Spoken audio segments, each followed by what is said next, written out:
نحمده ونصلي على رسوله الكريم أما بعد فأعوذ بالله من الشيطان الرجيم بسم الله الرحمن الرحيم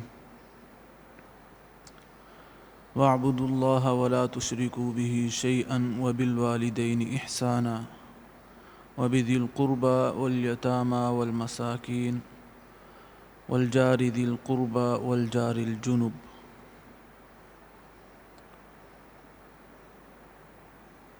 عن ابی ہریرہ رضی اللہ تعالی عنہ ان رسول اللہ صلی اللہ علیہ وسلم قال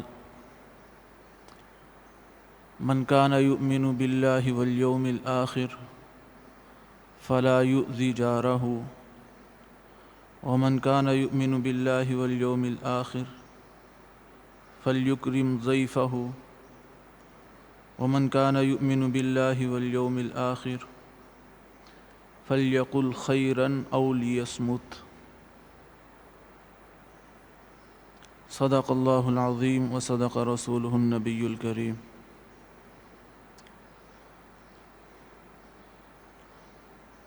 میں نے آپ حضرات کے سامنے ایک آیت مبارکہ اور حدیث مبارکہ پڑھی ہے۔ آیت مبارکہ کا مفہوم یہ ہے کہ اللہ تعالیٰ کی عبادت کرو، کسی کو اس کا شریک مت ٹھہراؤ، والدین کے ساتھ، یتیموں کے ساتھ، مسکینوں کے ساتھ، قریب کے پڑوسی اور دور کے پڑوسی، ان کے ساتھ حسن سلوک سے پیش آؤ۔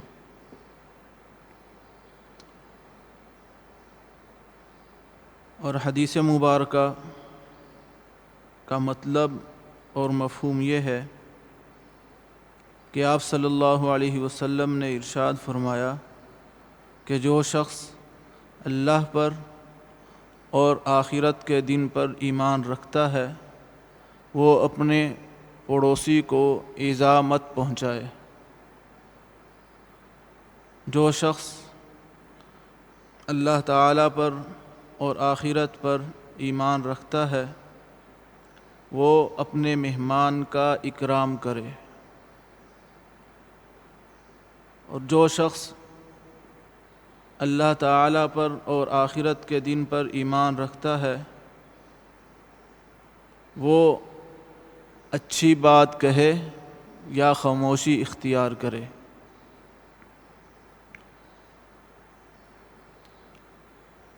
اس آیت مبارکہ میں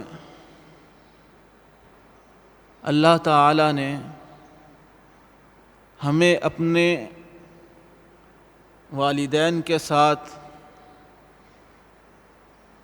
یتیموں مسکینوں کے ساتھ اور اپنے دور اور قریب کے پڑوسیوں کے ساتھ حسن سلوک کا حکم دیا ہے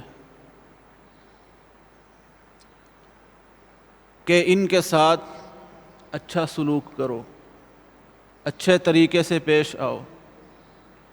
اور حدیث مبارکہ کے شروع میں آپ صلی اللہ علیہ وسلم نے یہ فرمایا کہ اپنے پڑوسی کو ایذا مت پہنچاؤ، اپنے مہمان کا اکرام کرو، اچھی بات کہو یا خاموشی اختیار کرو۔ اس کے علاوہ اور بہت ساری احادیث میں آپ صلی اللہ علیہ وسلم نے پڑوسیوں کے حقوق بیان کیے ہیں۔ اکثر احادیث میں آپ صلی اللہ علیہ وسلم نے اپنے پڑوسی کو ایذا پہنچانے سے منع فرمایا۔ ایک حدیث مبارکہ میں آتا ہے کہ آپ صلی اللہ علیہ وسلم نے 3 مرتبہ قسم کھائی، واللہ لا یؤمن، واللہ لا یؤمن، واللہ لا یؤمن، خدا کی قسم وہ شخص مومن نہیں، وہ شخص مومن نہیں، وہ شخص مومن نہیں۔ صحابہ کرام نے پوچھا یا رسول اللہ یہ کون شخص ہے؟ یہ شخص تو بڑے خسارے میں ہے کہ جس کے بارے میں آپ نے 3 مرتبہ قسم کھائی۔ تو آپ صلی اللہ علیہ وسلم نے ارشاد فرمایا کہ یہ وہ شخص ہے کہ جس کا پڑوسی اس کی ایذا رسانی سے محفوظ نہیں۔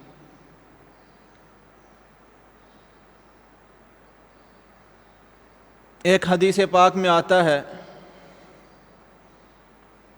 کہ ایک شخص آپ صلی اللہ علیہ وسلم کے پاس آیا اور کہا کہ میں فلاں بستی میں آ کر آباد ہوا ہوں، لیکن مسئلہ یہ ہے کہ جو میرے قریب ترین پڑوسی ہے، یعنی سب سے قریب پڑوسی جو ہے، مجھے سب سے زیادہ تکلیف وہ پہنچاتا ہے۔ تو آپ صلی اللہ علیہ وسلم نے حضرت ابوبکر صدیق رضی اللہ عنہ، حضرت عمر رضی اللہ عنہ، حضرت علی رضی اللہ تعالی عنہ، ان تینوں حضرات کو بھیجا کہ وہ مسجد میں جائیں اور مسجد کے دروازے پر کھڑے ہو کر کے یہ اعلان کریں کہ 40 گھروں تک لوگ پڑوسی شمار ہوں گے، 40 گھروں تک لوگ پڑوسی شمار ہوں گے، اور یہ اعلان کریں کہ وہ شخص جنت میں داخل نہیں ہوگا کہ جس کا پڑوسی اس کی تکلیفوں سے، اس کی ایذا رسانی سے محفوظ نہیں۔ اور ایک حدیث مبارکہ میں آپ صلی اللہ علیہ وسلم نے ارشاد فرمایا کہ جس شخص نے اپنے پڑوسی کو ایذا پہنچائی اس نے مجھے ایذا پہنچائی، اور جس نے مجھے ایذا پہنچائی اس نے اللہ تعالیٰ کو ایذا پہنچائی،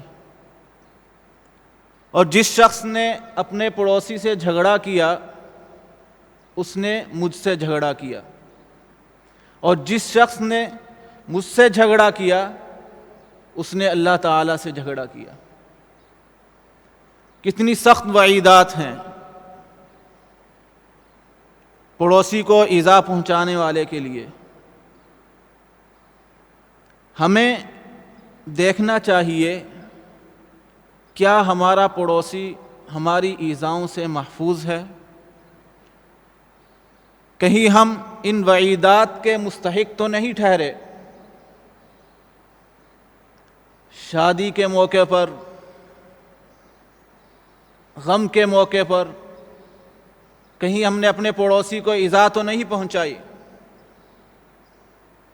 دیکھنے میں آتا ہے کہ شادی بیاہ کے موقع پر ہم اپنے پڑوسیوں کا خیال بالکل بھی نہیں رکھتے، گانا بجانا، ڈھول باجے، اپنی خوشی تو مناتے ہیں لیکن یہ نہیں دیکھتے کہ ہمارے پڑوسی کی کیا حالت ہے۔ آپ صلی اللہ علیہ وسلم نے ارشاد فرمایا کہ جب تم کوئی چیز پکاؤ گھر کے اندر، سالن بناؤ تو اس میں پانی ڈال دو، اور پھر اس میں سے اپنے پڑوسی کے گھر بھی بھیجو، یعنی اپنے پڑوسی کا خیال رکھو۔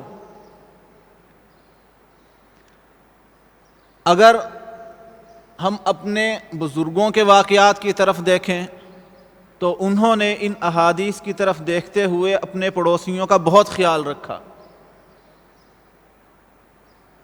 ایک بزرگ تھے،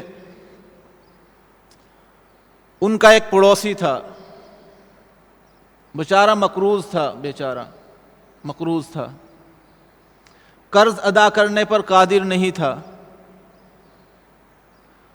تو اس نے کہا کہ میں اپنا گھر بیچ کر کے اپنا قرض ادا کر لوں۔ تو ان کے پڑوسی کو پتہ چلا ان بزرگوں کو پتہ چلا کہ میرا پڑوسی مقروض ہے، قرض ادا کرنے کے لیے اس کے پاس پیسے نہیں، وہ اپنا گھر بیچنا چاہ رہا ہے، تو انہوں نے کیا کیا کہ اس اپنے پڑوسی کا قرض ادا کر دیا۔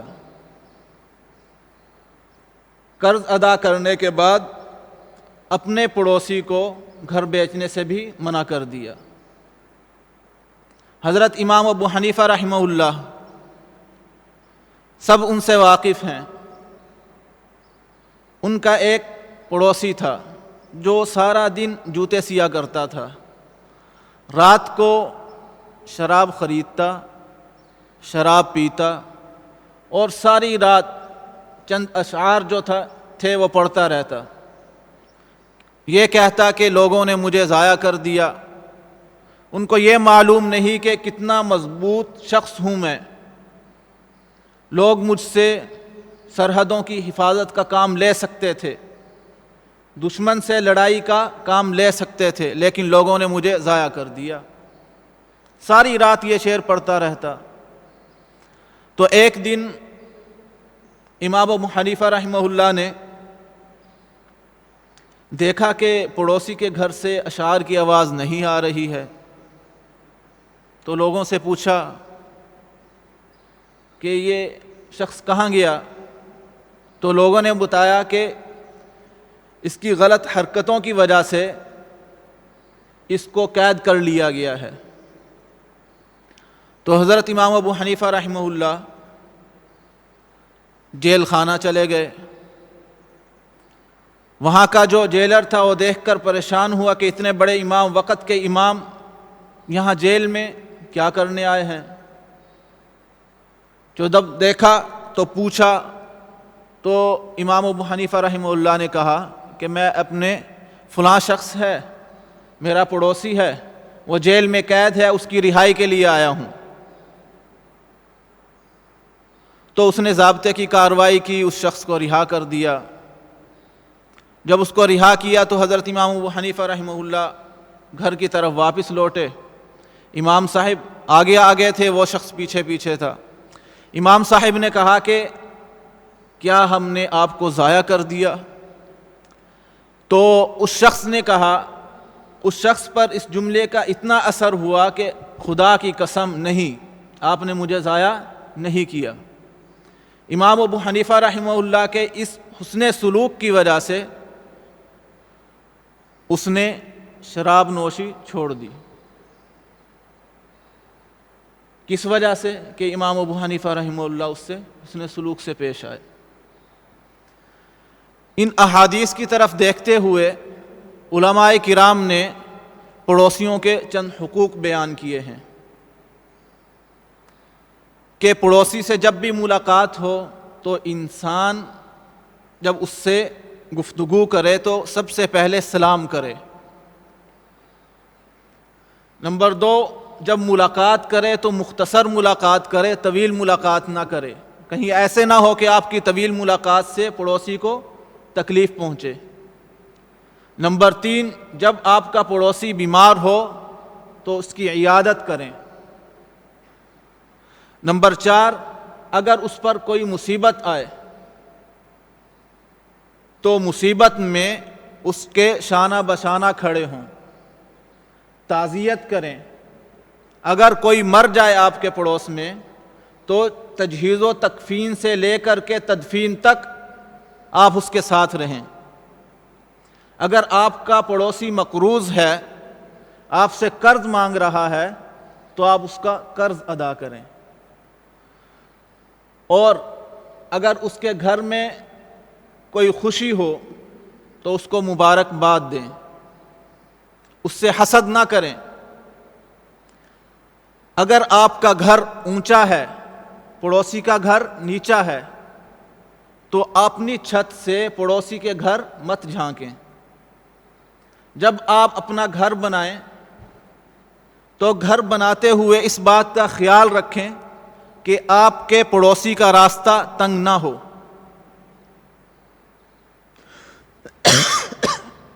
اگر آپ کا پڑوسی غائب ہے تو آپ اس کے گھر کی حفاظت کریں۔ اور اپنے پڑوسی کے بچوں سے نرمی سے پیش آئیں، سختی سے بات نہ کریں۔ اگر آپ کے پڑوس سے کچھ خواتین باہر نکلیں تو اپنی نظریں جھکا لیں۔ اگر آپ کا پڑوسی گھر میں کوئی چیز لے کر کے جا رہا ہے تو اس کی طرف گھور کر مت دیکھیں۔ یہ چند حقوق علماء کرام نے پڑوسی کے بیان کیے ہیں۔ دعا فرمائے اللہ تعالی ہمیں ان سب پر عمل کرنے کی توفیق عطا فرمائے، اور اپنے پڑوسی کا خیال رکھنے کی توفیق عطا فرمائے، اور اپنے پڑوسی کو ایذا دینے سے ہمیں بچائے۔ وآخر دعوانا ان الحمد للہ رب العالمین۔